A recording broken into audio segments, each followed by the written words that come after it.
Beacons on the mountain peaks herald the return of Agamemnon. His wife Clytemnestra and her lover Aegisthus welcome the king home after 10 years' war before Troy. Then they murder him in his bath with an axe.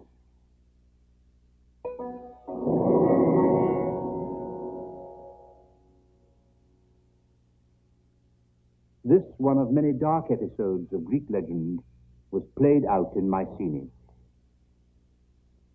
On the 28th of November, 1876, Heinrich Schliemann telegraphed to the King of Greece, "I have found the graves of Agamemnon and his companions." The site of Mycenae had always been known. Though the Lion Gate had lain partly buried, the lions themselves had never disappeared from view. They stand rampant on an altar with a central column between, tapering down to the base. Dowel holes show that the missing heads were of different material, perhaps of softer stone or of bronze, perhaps hammered out of gold. Schliemann unearthed the Lion Gate, then continued his excavation by the citadel wall. Below spreads the plain of Argos. Horse pasturing Argos, says Homer. And Mycenae he called rich, golden Mycenae. First to appear were 2 rings of stone pillars covered by stone slabs.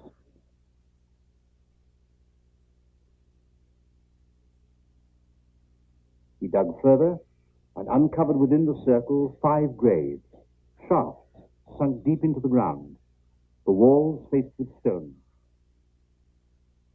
He found the bones of 7 men and 8 women, and almost 30 pounds of pure gold in the form of vessels, arms, jewelry, and ornament. A bull's head of silver with golden horns, a libation vessel. A lion's head served the same purpose. These are only a few examples. A dagger with a picture of a lion hunt.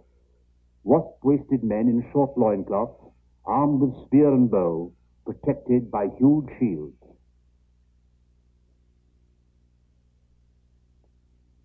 A silver vessel shows a battle before a fortified city.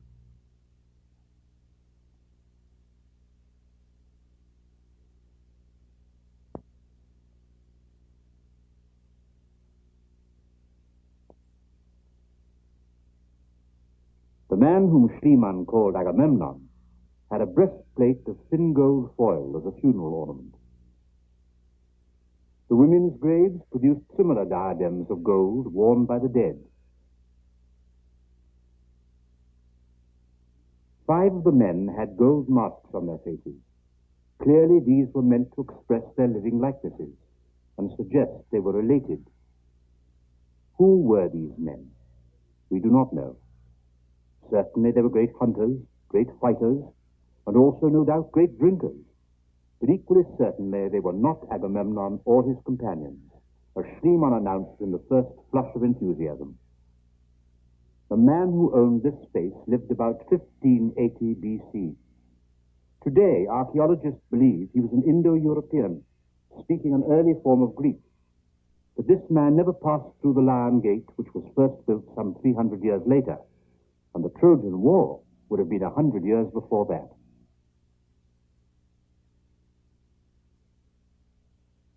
The discovery of the gold of Mycenae was an archaeological sensation.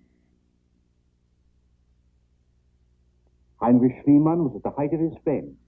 His next destination was to have been Crete, but in 1890 he died.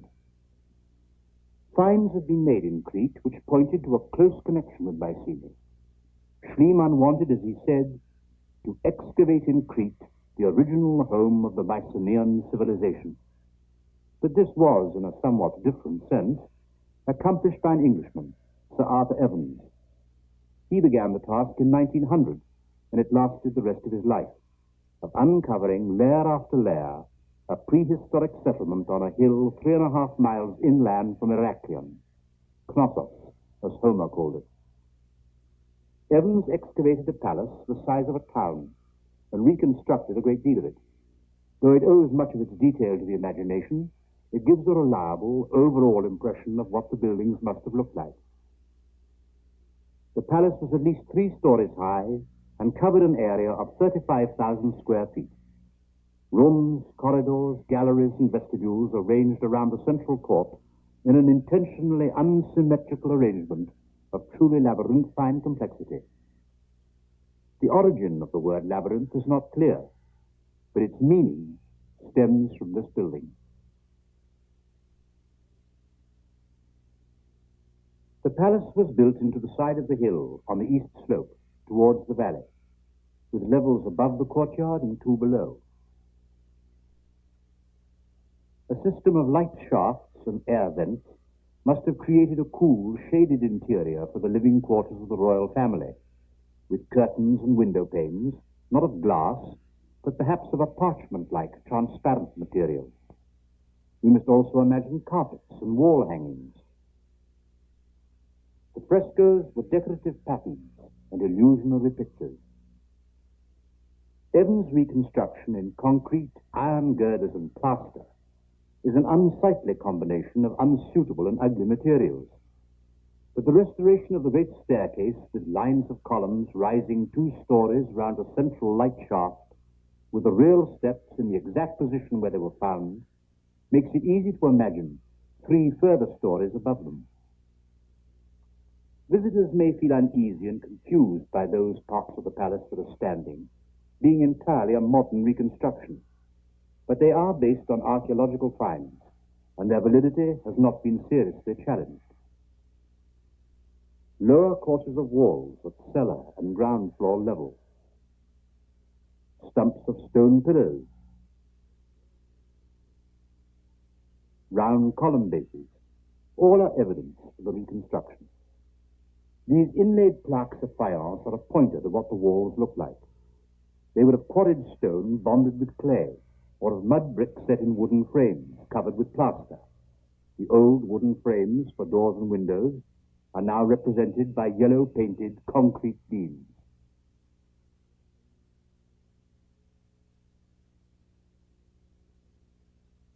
Stairs lead up to non-existing floors, whose former existence can be deduced from the excavated debris. Wall paintings show us what the Minoan column looked like, tapering towards the bottom. It was of wood. Basically, a tree trunk stood on its head. None have survived, but there are the stone bases and the impressions which the column shafts have left in the clay in 1 or 2 places.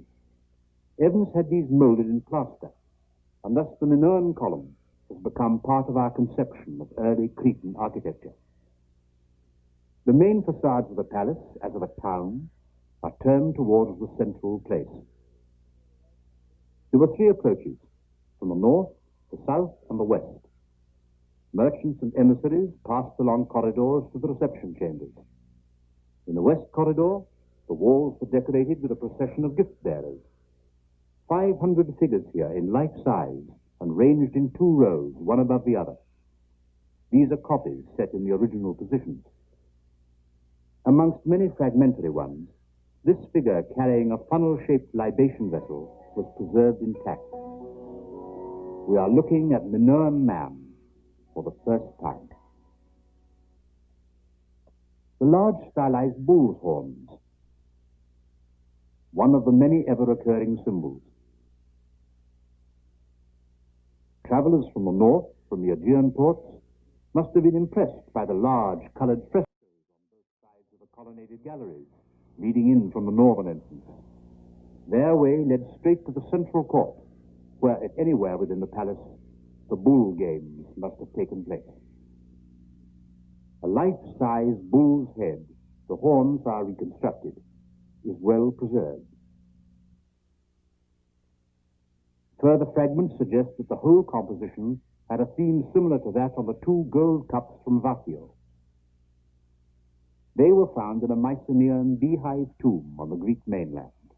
One of the cups shows a peaceful scene of captured, subdued bulls, but the matching cup shows the previous stage, a bull in extended gallop, whilst another has got himself entangled in a net.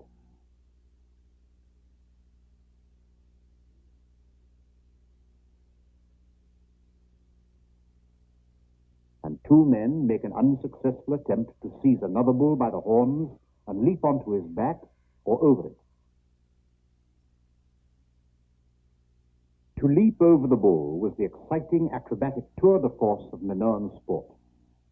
In the first phase, the jumper swings on the horns, and the bull, with a furious toss of his head, throws the jumper into the air, who lands feet first on the bull's back. It must have looked like this.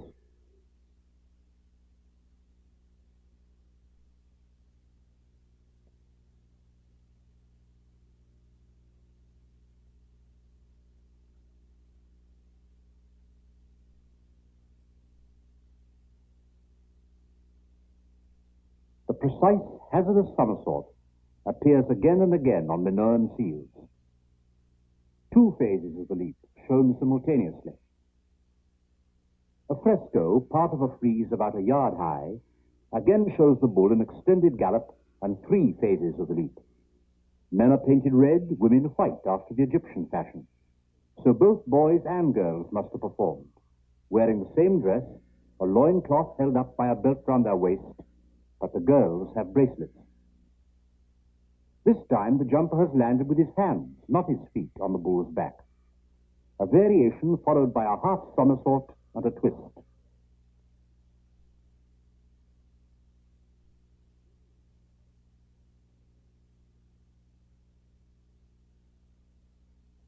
An elegant, light dancing exit with his back turned to the bull is on another fragment. Either a breathtaking salto mortale from the bull's horns, or he is standing with his hands on the beast's back, in ivory, part of a larger group. The flowing hair was of gilded bronze wire. This playing with danger could not bring death to the bull, but it could to the matador. The plain of the Mesara, in the south of the island, stretches 25 miles towards the Libyan Sea. It is a fertile plain of corn and pasture for cattle, and would not have been different in Minoan times. Vaulted tombs of the early Middle Minoan period, that is, sometime after 2500 BC, were found here, and inside, these grotesque jugs of animal shape, libation vessels, and animal idols. A rhiton, a libation vessel in the shape of a bull. A man clings to the horn, another with three figures. Is this how the bulls were subdued by the herdsmen? Was this the origin of the bull games?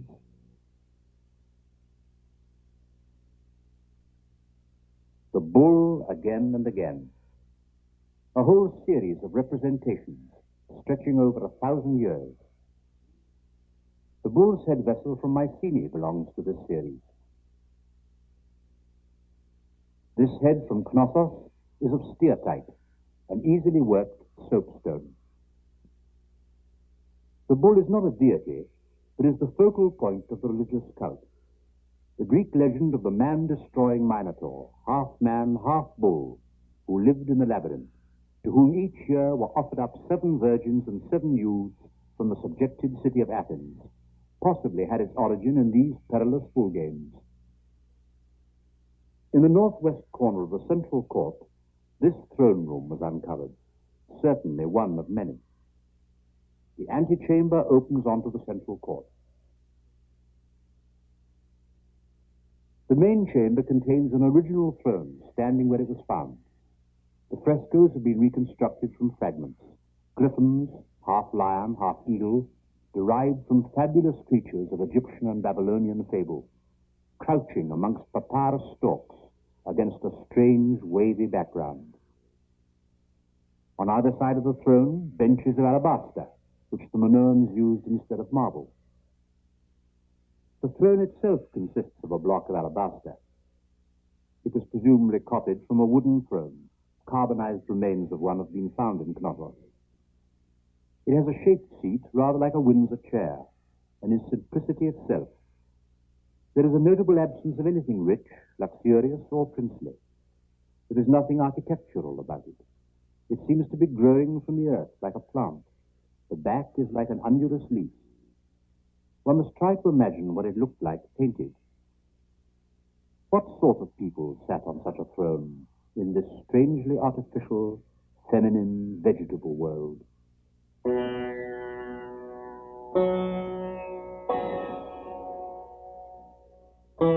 Where the processional corridor leads into the central court, a replica has been set up of a relief fresco on the spot where the original had its place.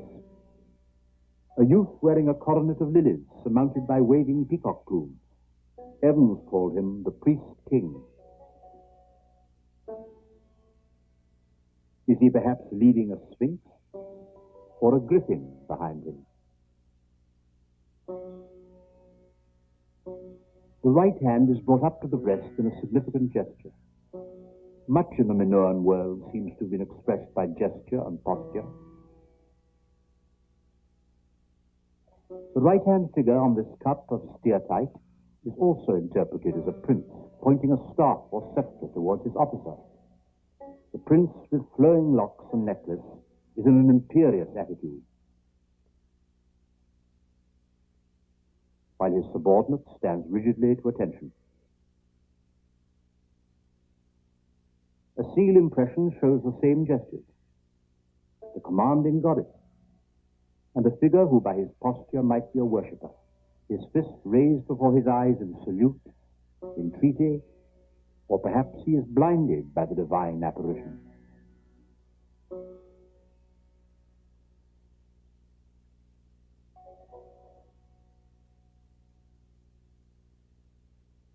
This acrobat wears round his wasp waist a tight girdle with padded rims to give support. It is also worn by wrestling and boxing champions. Their helmets show that the going was rough. They make sweeping, almost dance-like gestures. And the belt is worn by the captain of the blacks, as it's been called, leading a group of black mercenaries at the double in a dance-like step, back straight, arms bent.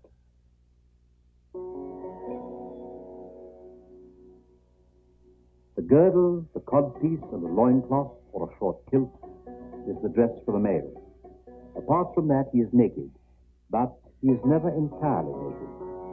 A slim, sinewy, well-trained body, youthful and slightly feminine.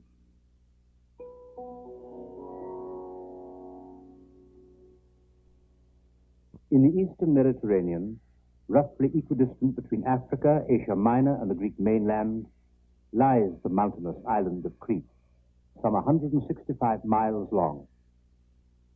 3 mountains are over 7,000 feet high.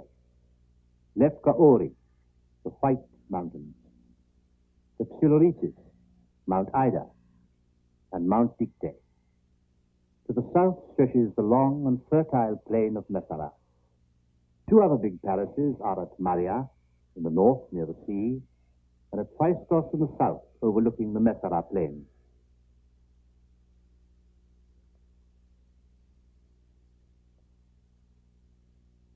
The excavators of these palaces, the French at Malia, and here at Phaistos, the Italians, have as a matter of principle refrained from making restorations, except where they were necessary to clarify the plan or consolidate the remains.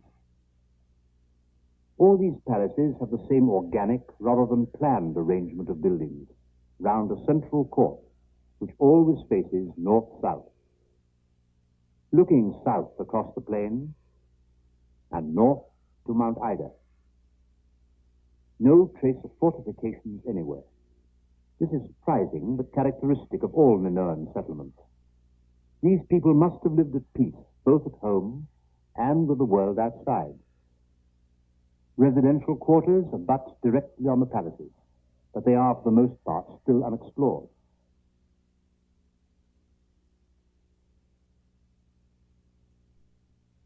Another thing the palaces have in common is an arrangement of steps, joined at right angles to enclose an open space.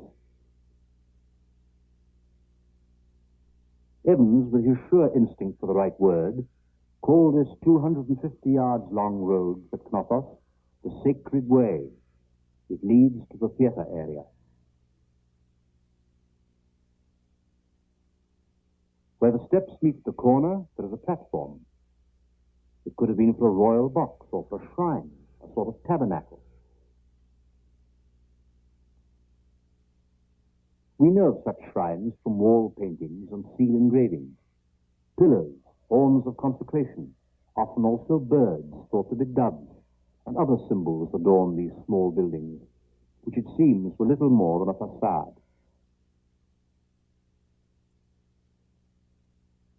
This miniature fresco is a simplified sketch of a crowd scene. At the time of their prosperity, the palace and the town of Knossos could have had a population approaching 100,000. The ladies of the court in specially favored seats under the shade of olive trees and close to the scene of action. White and red paint differentiate the men from the women. About 500 people could have been accommodated on the steps at Knossos, and this is about the number that can be counted in this picture.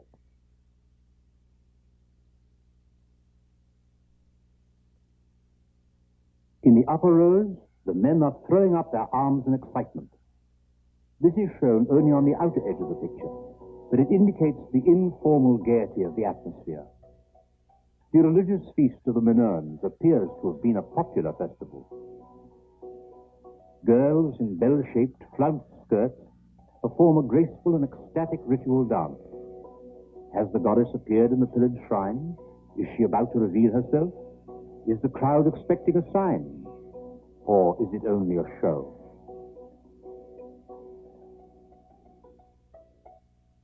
Another fresco. Portable camp stools covered with cushions. Girls and boys dressed as girls, but clearly boys because of the red pigment, are seated on them for some ritual act. Perhaps, for sacred and profane can hardly be distinguished in Minoan representational art. It often fails to distinguish between the sexes. Both appear in feminine ornament with a graceful, supple stance, big almond-shaped eyes, and a turned-up nose. Clearly, women played a prominent and active part in the Minoan world.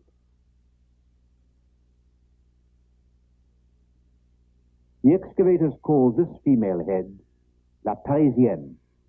It is dated as being soon after 1500 BC.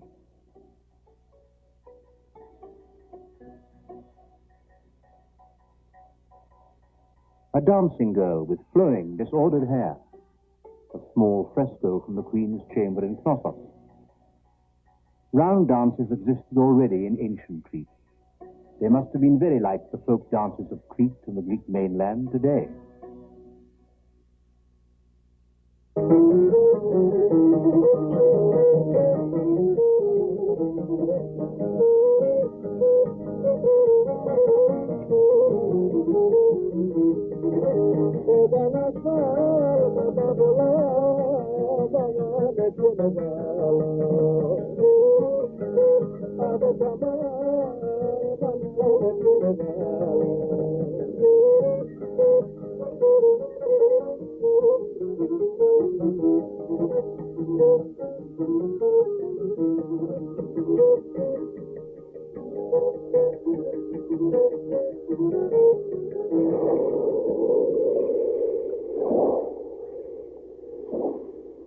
The Odyssey tells how Zeus scattered the ships of Menelaus on their way home from Troy, driving some of them to the south coast of Crete, where the south wind piles up the surf on the rocky coast by Phaistos, the men hardly avoiding destruction, but the waves smashing their ships on the splinters of rock.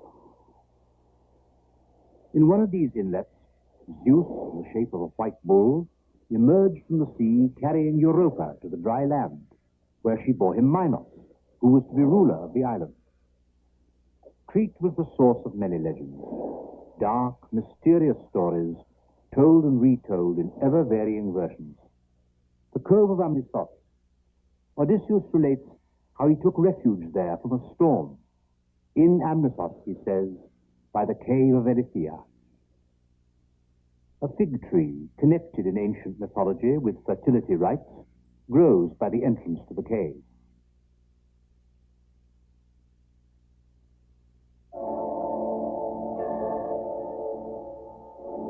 The goddess Erythea was she who comes to the aid of women in childbirth. Originally, she was no doubt a Minoan deity, an earth goddess. Two great stalagmites, one of them in the shape of an erect phallus, stand in the middle of the cave. The Minoans worshipped their deity or deities in caves and on mountains. This is proved by the discoveries made there. There is a double peak to the southeast of Mount Ida. Beneath the right-hand one, a hole gapes in the mountainside like a huge gateway, the Camares Cave, 6,000 feet above sea level. It gave its name to a special style of Minoan pottery which was first found here, and in great quantities.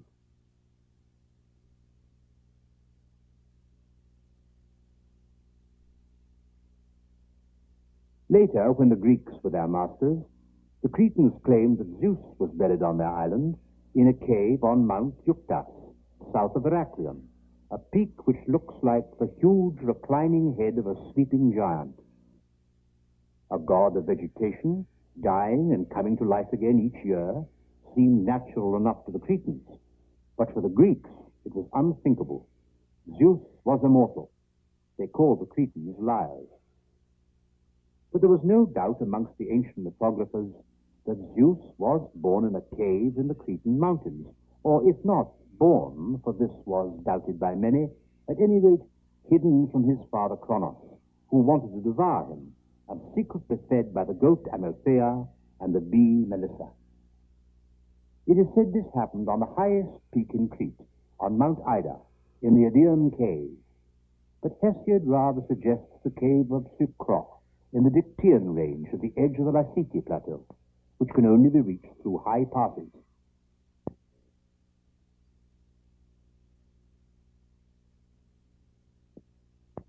Alien rule and suppression has often come to Crete. At such times, the Laceti plateau is a natural refuge. Escape was also the motive for man's attraction to caves. Fear and escape from outside threats. With the Minoans, however, the threats came rather from inside the earth.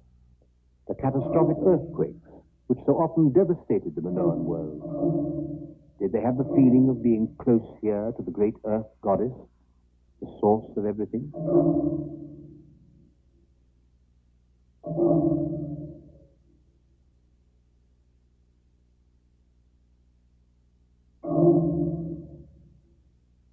A woman holding two snakes and supporting a small wild creature on her head. She is dressed after the fashion of the time. Is she a goddess or only a priestess? Big, staring eyes, pleading or commanding?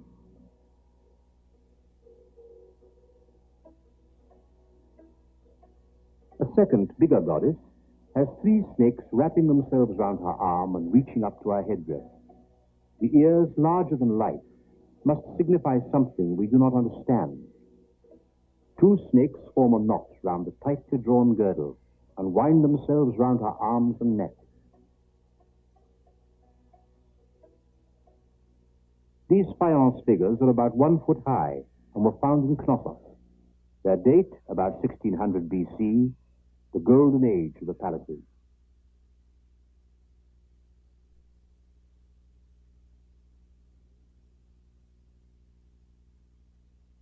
Adorers and votive offerings in bronze from the Idaean cave, abiding representatives of the original act of worship. The double axe is one of the most frequent symbols. These small bronze bulls were votives from the cave of Sucro.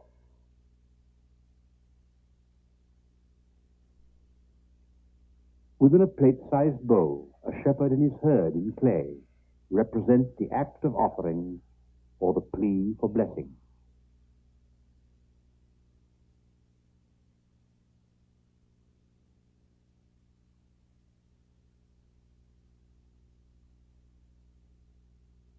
At the eastern extremity of Crete, in the bay of Karto-Sakro, by the shore, the foundations of a great palace were discovered only a few years ago.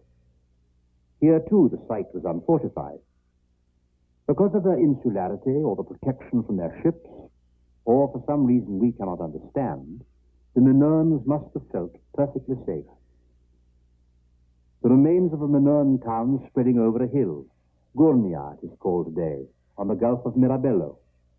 There was a marketplace, a mansion for the local governor, and a modest theater area. No fortifications. In a ground floor corridor of the west wing of the Palace of Knossos stands 22 storerooms side by side. 151 storage vats, so-called pithoi, were found, some of them of more than a man's height. They were arranged along the walls. In the middle of the rooms were sunken storage pits, stone-lined and covered. The rooms together could hold 420 pithoi, with a capacity of 18,000 gallons. Wine, oil, honey, and corn were kept there. The small palace at Hagia Triada, as it was later called after an Orthodox chapel, overlooks the sea, which at that time came right up to the hill, towards Mount Ida, over the plain of the Messara.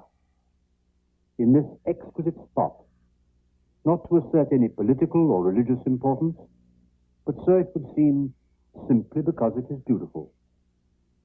Ruins, though their disfigurement be violent or accidental, tended or neglected, have their own character. It can be harsh, obtrusive, and dominating, or intimate, homely and cultivated. The Minoans placed their buildings in relation to the beauty of nature, but more than that. By using their art of illusion and redecoration, they brought nature into their home. From a villa by the sea at Amnisos, white lilies on a red background, plants as from their pots in a winter garden. These are early frescoes of the 16th century BC. As always, fragments only could be recovered. The missing parts are restored, but the motives are attested by other fragments. A bluebird amongst flowers. Partridges against a landscape half stylized, half naturalistic.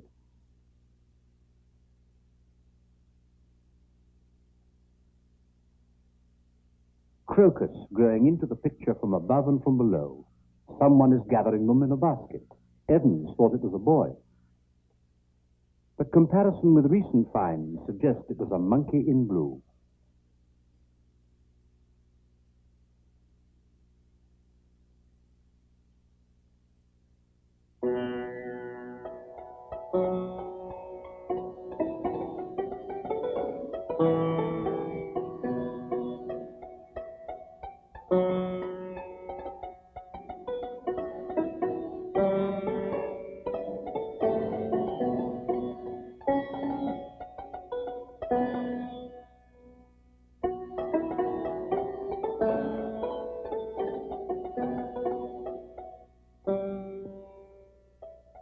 Plant ornamentation and geometric patterns, the abstract and the naturalistic, all are combined in the Kamares style, a light-on-dark technique. A dark, metallic, shiny base, painted in white-yellow, then red and orange. The spiral is one of the basic patterns. It is an element of movement, and Minoan art largely consists of movement. The spiral runs, the rosette begins to rotate, the circle never comes to rest, a straight line is never drawn. The vortex turns, and drop-like shapes are sucked into the movement. The helical twist and the infinite repetition of the same motive in a continuous run are the formative principles of Minoan ornament. The Kamares style belongs to the early palatial period. Later, the scheme is reversed, dark on light, leaves, tendrils, flowers. These are the stock motives. The spiral, the vortex, the twist. They also form the motives derived from the sea fauna. A large cuttlefish, an octopus with tentacles, and beady strings of suckers envelop the belly of the pot. Mingled with them are argonauts, conch shells, seaweeds, and corals.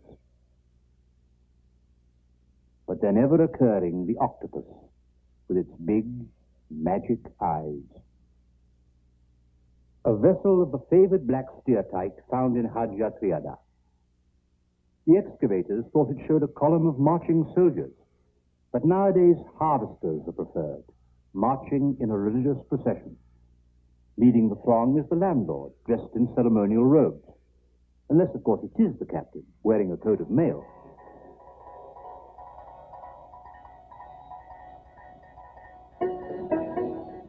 Three men with inflated chests are singing at the top of their voices, and preceding them, a musician is shaking the sistrum, a rattle-like instrument.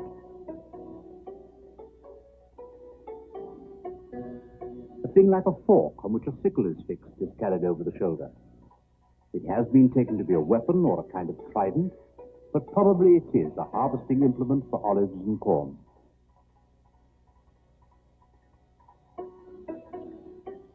One of the men has fallen out of step and stumbled.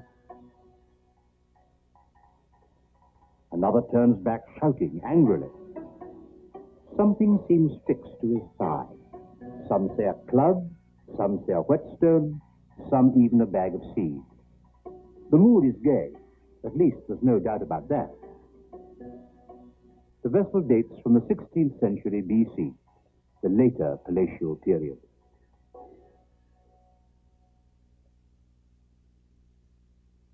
This sarcophagus, which was also found in Hagia Triada, in a chamber tomb, dates from about 1400 BC, the beginning of the last phase of Minoan civilization. It is made of limestone, and its painted decoration is well preserved. It shows a ritualistic representation, somehow connected with the dead.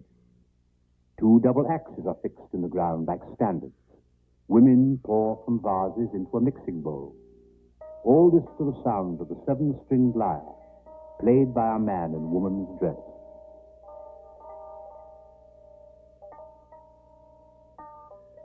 Men carry gifts, cards, or are they model replicas? And a boat, symbol of the voyage into the beyond. Evans suggested that the dead man must have been a ship's captain. He is represented, so it is believed, by a strange, armless figure. A statue, a mummy, a symbol of the heroized dead, or simply of the unseen, no longer dwelling amongst men. This ceremonial was preceded, on the other side of the sarcophagus, by the sacrifice of a bull to the sound of the double flute. The slaughtered animal lies tightly bound on a table. Its blood is drained into a container. Under the table are two goats, also probably destined for the sacrifice.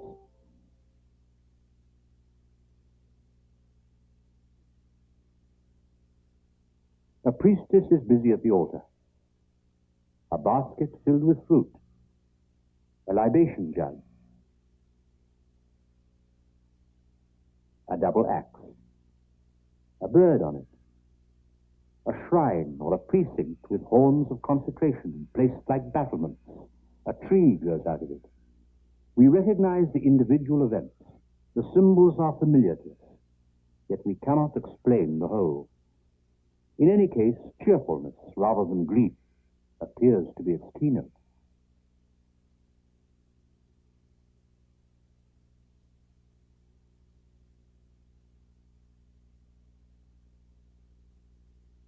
(2600 to 2000 BC). Egypt, Cheops and Khephren, and the other kings of the 4th to 10th dynasty are reigning. Mesopotamia, Eannatum and Urnamu, kings of Lagash. But Crete at this time, the early Bronze Age, we only know as the so-called pre-palatial period, 2000 to 1700 BC. 4 kings of the name of Amenemhet, and 3 called Sesostris of the 12th dynasty, Sargon of Assur, and Hammurapi of Babylon. But Crete we only know as the so-called early palatial period, 1700 to 1450 BC. The Hyksos princes and Thutmosis III of Egypt, Zimrilim of Mari, Ulamburiash of Babylon, the Hittite kings Hattusilus I and Tuchalias II. In Crete, the palaces were destroyed about 1700 as a result of a natural catastrophe, but were immediately rebuilt.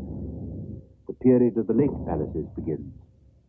We have lists of kings from Memphis to Ur and Hattusas, but not a single Minoan name. We can read Egyptian hieroglyphs and also the cuneiform texts of the Sumerians, Assyrians, and Hittites, but the Minoan writing we cannot read. The earliest Cretan writing is in hieroglyphics. A fascinating example of such picture writing is on the disk of Phaistos, a flat clay object 6 inches in diameter, both sides of which are stamped with picture writing.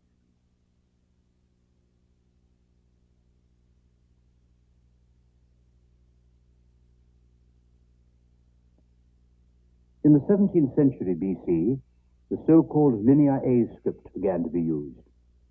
Only about 180 clay tablets with this script are known so far. Hence the prospects of decipherment are relatively small. The next stage, Linear B, is connected with Linear A, but is different. It is a syllabic script with special symbols for ideograms. We know of about 4,000 tablets in this script. Perhaps it was also used on leather and papyrus, but nothing has survived. In 1952, Michael Ventris, an Englishman, published his decipherment of Linear B, which he had worked out by analysis of sign frequency and combinatory statistics, rather than the way secret codes are broken. According to his decipherment, these tablets merely contain inventories and lists connected with the palace economy. The language was Greek. Ventris' decipherment is by no means acceptable to all scholars, but there is no doubt that the language is Greek. About 1450 BC, a disastrous series of earthquakes hit Crete, which recent research associates with a volcanic eruption on the island of Ptera, 75 miles to the north. After that, only Knossos recovered as a seat of power, and we know that from then on, all documents were written in Linear B, and the language was Greek. These clay idols come from the last phase of Minoan civilization, after 1400 BC. They are of bigger size, but have less art. Their expression is frozen, their sculptural detail impoverished. They carry various sorts of symbols, birds, presumably doves, on a diadem. A posture of arms and hands, which we take to symbolize the act of blessing. Forms of consecration and birds. But any interpretation is bound to be uncertain. Poppy heads are cut in the same way that they are today to extract opium. A variety of signs and symbols, but always the same type of deity. The men whose gold masks Schliemann found at Mycenae spoke Greek, so we believe, but they had no writing yet. They lived in the 16th century BC. They were contemporaries of the late palaces in Crete. How did they come by this enormous quantity of gold which was found in the shaft graves at Mycenae? There is a theory that these early Mycenaeans had served as mercenaries in Egypt when the Egyptians rose against the Hyksos. In Egypt, too, the face of the dead was covered with a mask, and rich treasure was put into the tomb to serve the dead in the next world. And between Egypt and the Greek mainland lies Crete. The gold plaque of the Minoan shrine comes from one of the shaft graves in Mycenae. Seals and gold rings from the Mycenaean shaft graves show warriors with a characteristically Minoan wasp waist. The lion hunters on this Mycenaean inlaid dagger are of Minoan type. Their figure of 8 shields, covered with spotted ox hide, were not only part of Cretan armament, but also one of their secret symbols. It is doubtful whether any lions existed on the Greek mainland. Gazelles certainly point to desert areas, to Egypt. The stele over the 5th shaft grave has a representation of a war chariot. Mycenaean mercenaries could have come into contact with them in Egypt during the Hyksos period. Finally, the Lion Gate, The mighty symbol of Mycenaean rulers is composed of Minoan symbols.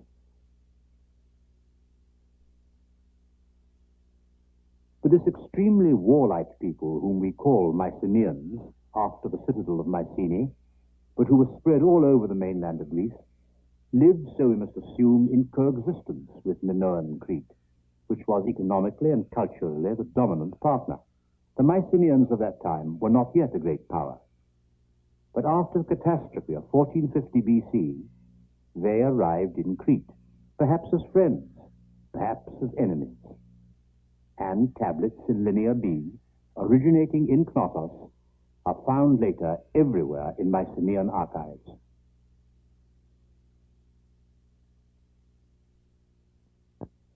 The fortifications of Tiryns and Mycenae, which were so admired and embellished with legends by the ancients, rose about 100 years later. Stone blocks, often 2 to 4 yards long and weighing several tons, are set one above the other without mortar. Small stones are used to fill the crevices.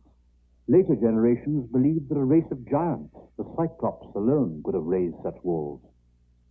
They consist of 2 outer faces of cut stone, the space between filled with rubble. These walls are 7 to 11 yards deep and up to 13 yards high.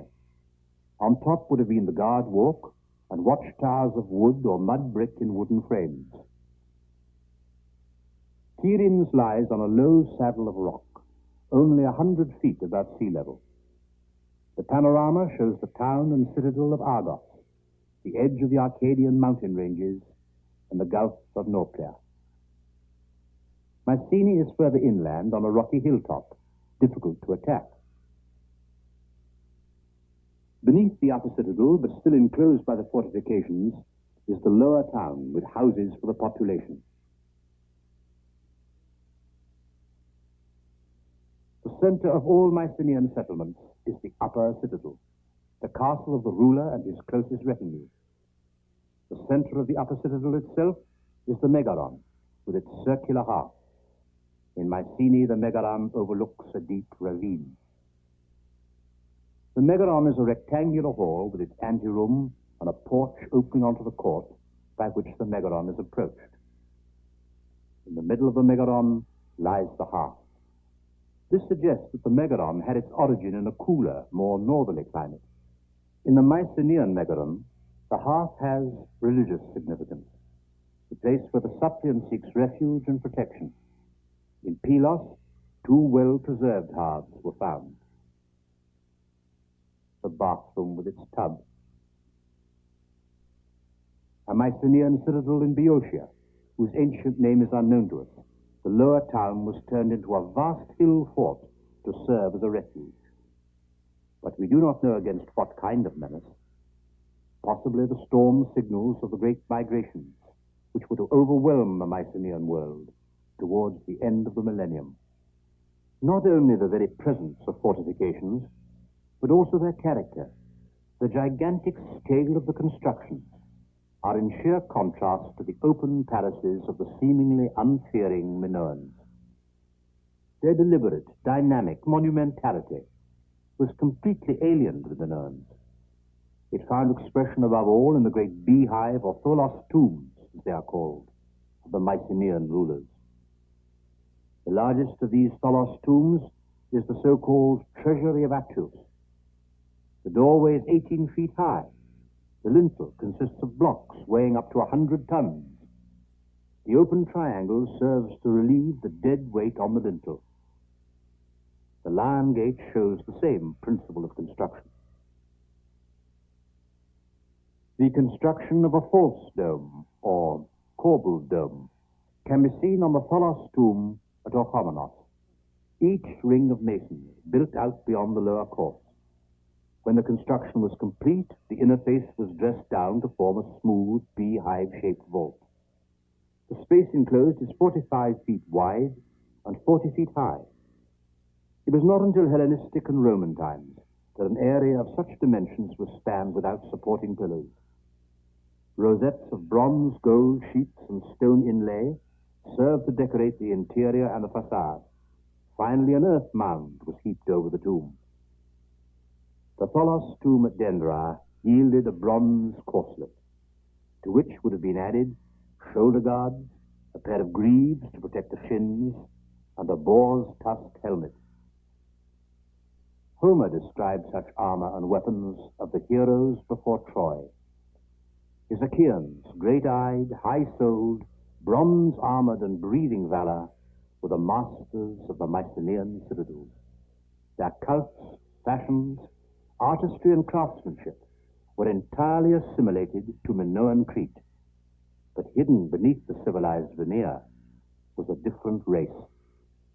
Before the turn of the millennium, a climacteric break in the whole of the Mediterranean laid all Mycenaean citadels low. A series of catastrophes, fire and devastation passed over them. Warriors departing for battle. A woman sees them off with a gesture of grief. This bowl dates from the last days of Mycenae, of which we know next to nothing. We have no idea whom they are to meet in battle. Sea people, Illyrians, Philistines, or their cousins, Greeks too, the Dorians.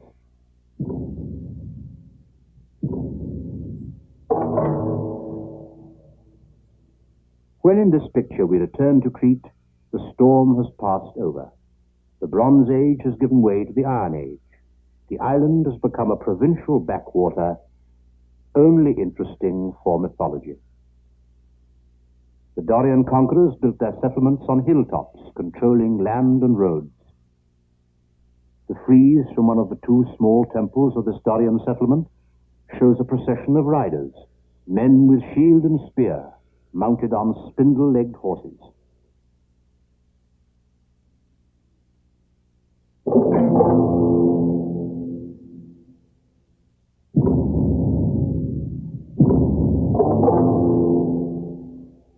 From the Doric Acropolis at Gortyn in the Messara plain, an armed goddess who is taken to be Athena. But these heads from a 7th century BC Greek temple and the gold mask at Mycenae of 1500 BC, no one can doubt their affinity.